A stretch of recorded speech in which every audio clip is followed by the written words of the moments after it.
అదేవిధంగా రంగారెడ్డి జిల్లా బ్రాహ్మణ సంఘం అధ్యక్షులుగా ఈ ధర్నాకు నేను అల్మాద్గూడలో దొంగజాపూర్ కాలనీలో ఉంటాను.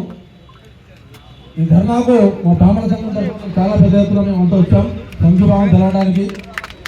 ప్రజా సమస్యలు ఏదైనా ఇక్కడ కులాలు సంఘాలు కాకుండా మనమంతా మడల్పేట పౌరులుగా సంఘాలకు అతీతంగా పార్టీలకు అతీతంగా కూడా సమస్య వచ్చినప్పుడు మనందరూ ఎదురైనప్పుడే ఈ సమస్యకు పరిష్కారం దొరుకుతుంది.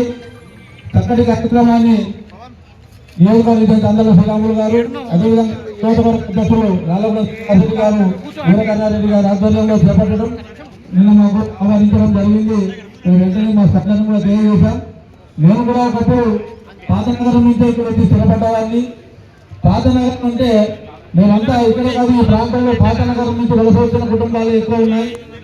పాతనగరం అంటేనే అభివృద్ధికి ఆమల దూరంలో ఉన్నటువంటి మళ్ళీ ఈ సర్కిల్ అక్కడ కలపడం అనేది చూస్తేనే ఒక వింతగా ఉంది.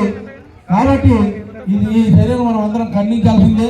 పార్టీలకు అతీతంగా నా ఉద్దేశంతో త్వరలో ఒక బిజినెస్ కూడా ఏర్పాటు చేసి అన్ని పార్టీల తరఫున పెద్ద ఎత్తున ఉపయోగిస్తే తప్ప పరిష్కారం దొరకదు. కాబట్టి దయచేసి ఇది అన్ని పార్టీలు కూడా సానుకూలంగా తీసుకొని రాబోయే రోజుల్లో ఈ సర్కిల్ మార్చే వరకు ఉద్యోగించాల్సిందిగా కోరుతూ మీరు ఏ ఉద్యోగం చేసినా